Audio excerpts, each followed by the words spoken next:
Excretory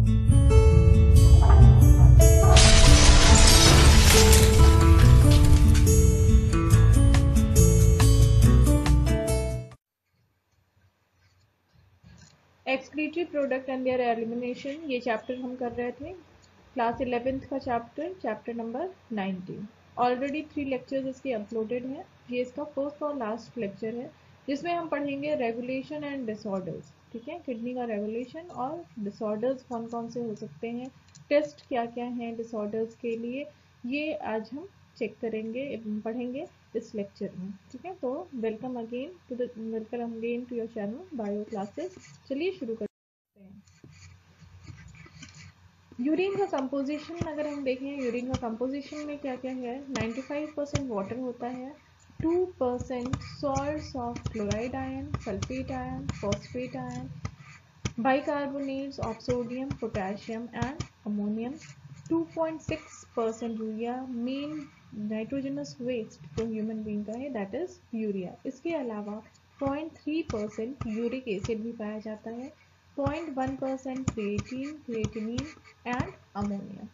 yellow colour which imparts yellow colour of the urine that is urochrome pigment होता है। Urine is slightly acidic, pH 6 और specific gravity that is 1.015 से 1.02। On standing, urine becomes cloudy after some times. This is due to the formation of ammonium carbonate, and the foul smell of the urine is due to the release of ammonia when it evaporates and gives foul smell. Regulation of kidney, ये 3 hormones हैं, ADH anti diuretic hormone, JGA जो release करता है rennin, और ANF anti नाइट्रोयूरेटिक factor जो heart release करता है।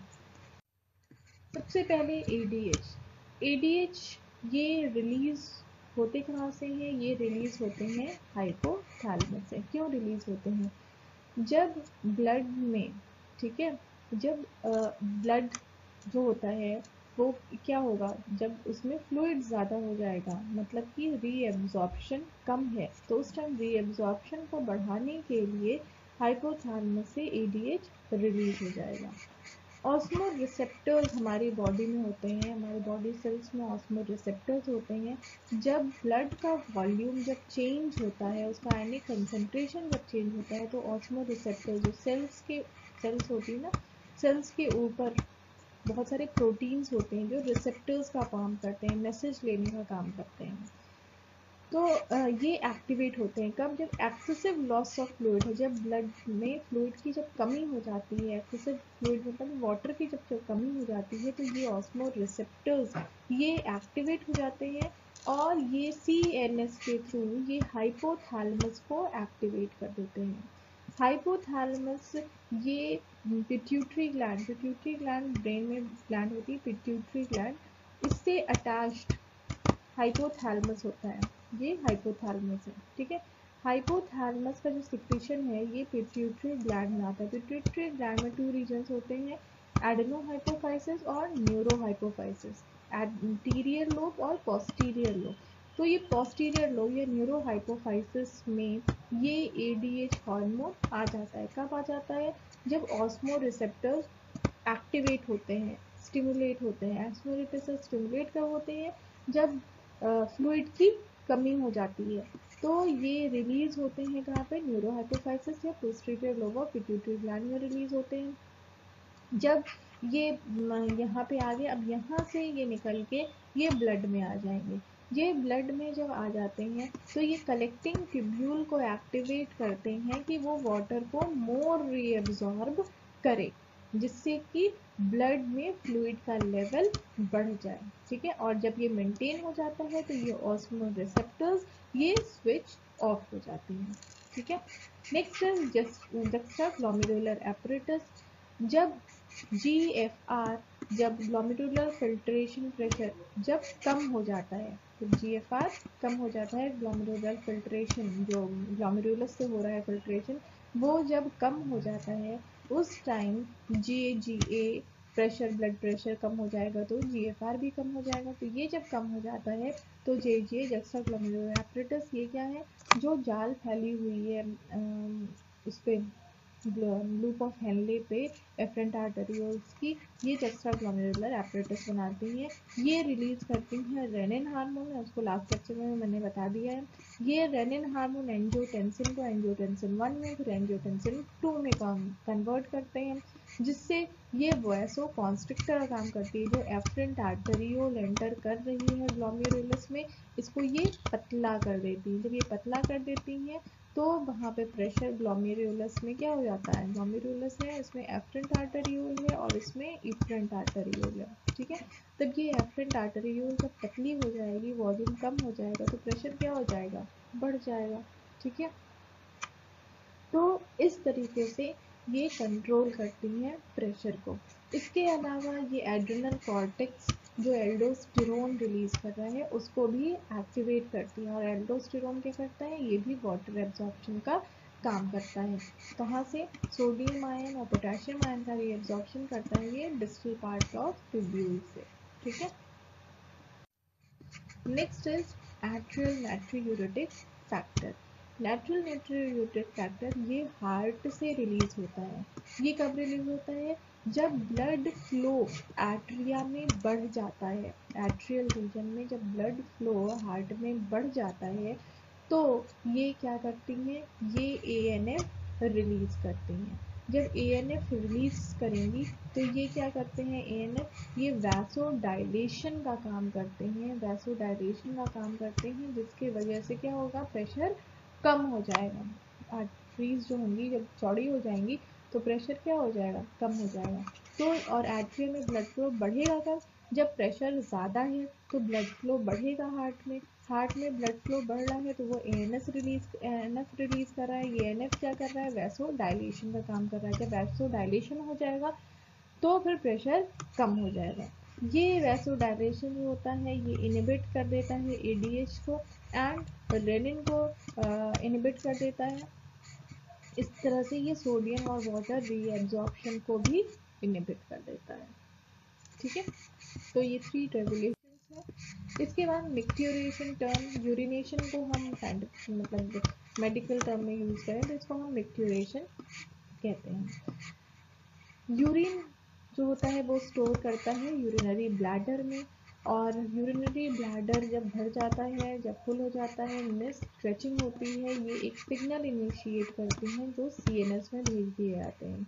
और CNS फिर मोटर मैसेज भेजता है smooth muscles of urinary bladder को to excrete out the urine, and this action is voluntary action, ठीक है। Releasing of urine, that is a voluntary action. 1 to 1.5 liter of urine is passed in 1 day. Urine test में कौन कौन से हैं, albuminuria, अगर urine में protein present है तो उसे कहते हैं एल्ब्यूमिन्यूरिया। पाइयूरिया, अगर ब्लड यूरिन में पस सेल्स प्रेजेंट हैं, ये होता है अगर यूरिनरी ट्रैक्ट इन्फेक्शन हो तो पाइयूरिया हो जाती है, पस सेल्स आने लगते हैं यूरिन में। हीमेट्यूरिया, अगर यूरिन में ब्लड सेल्स आ रही हैं तो उसे हम कहते हैं हीमेट्यूरिया। ये होता है सिग्नल स्टोन्स का या लेजन्स एंड घाव है कुछ अगर किडनी में, उसकी वजह से हो सकता है। कैलकुली, अगर स्मॉल स्टोन्स आ रहे हैं यूरिन में, that is known as calculi. Jaundice, अगर बाइल पिगमेंट्स हैं तो इंसान को जॉन्डिस हो सकती है ज़्यादा अमाउंट में। ग्लूकोसूरिया, अगर ग्लूकोज का अमाउंट ज़्यादा है तो मतलब that could cause diabetes. Ketonuria, ketones अगर ज़्यादा आ रहे हैं तो उसे हम कहते हैं कीटोन्यूरिया। ग्रेविडेक्स टेस्ट, ये बहुत इंपॉर्टेंट टेस्ट है ग्रेविडेक्स टेस्ट। अगर HCG प्रेजेंट है, अगर HCG प्रेजेंट है, ह्यूमन कोरियोनिक गोनाडोट्रोपिन हार्मोन अगर ब्लड यूरिन में है, दैट डिनोट्स प्रेगनेंसी, ठीक है। तो प्रेगनेंसी टेस्ट जिसे हम ग्रेविडेक्स टेस्ट भी कहते हैं, कई बार पूछा जा चुका है। डिजीजेस कौन कौन सी हो सकती हैं, ब्राइट डिजीज या ग्लोमेरुलोनेफ्राइटिस। ग्लोमेरुलोनेफ्राइटिस क्या है, अगर किडनी ग्लोमेरुलाई में इन्फ्लेमेशन हो तो क्या होगा कि प्रॉपर फिल्टरेशन नहीं होगा। और बॉमन्स कैप्सूल जो होती है उसमें ज़्यादा फिल्ट्रेट प्रोटीन्स भी फिल्ट्रेट में आने लग जाते हैं। ठीक है। किडनी स्टोन, अगर कैल्शियम का डिपोजिशन हो जाए या ज़्यादा कैल्शियम इनटेक की वजह से कैल्शियम का डिपोजिशन हो जाए, जैसे calcium oxalate, calcium phosphate, uric acid crystals का डिपोजिशन हो जाए किडनी में, तो किडनी स्टोन हो जाती है। बहुत ज़्यादा लीफी वेजिटेबल्स जैसे कि कैबेज, टोमेटो, स्पाइनच, इनके ओवर ईटिंग से किडनी स्टोन्स हो सकती है। रीनल कैलकुली, अगर छोटे स्टोन्स फॉर्म हो रहे हैं जिसे हम कहते हैं रीनल कैलकुली, स्मॉल स्टोन्स को। ओलिगोयूरिया, अगर लेसर अमाउंट में यूरिन का फॉर्मेशन हो रहा है, that is term is given oliguria. Excessive urine formation हो रहा है, the term is given polyuria. If frequent urination is being done, it term is given diuresis. Painful urination, that is known as dysuria, and that could be caused due to prostate gland cancer in man. If no urination, it is known as anuria.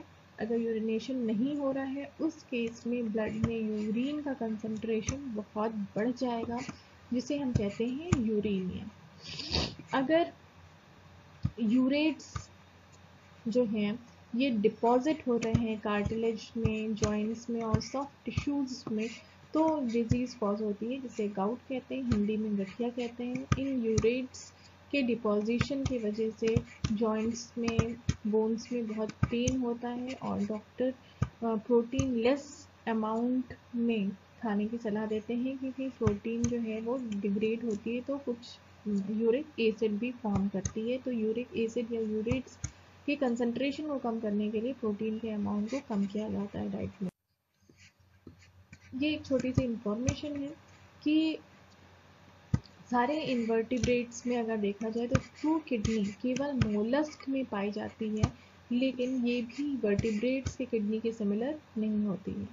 जो kidneys हैं उनमें भी जो nephrons हैं उनके structure के basis पे nephrons को प्रोनेफ्रिक, मेसोनेफ्रिक और मेटानेफ्रिक में बांटा गया है। मेटानेफ्रिक सबसे इवॉल्व जो नेफ्रॉन्स हैं जो कि बर्ड्स और मैमल्स में पाई जाती हैं, मेटानेफ्रॉन्स।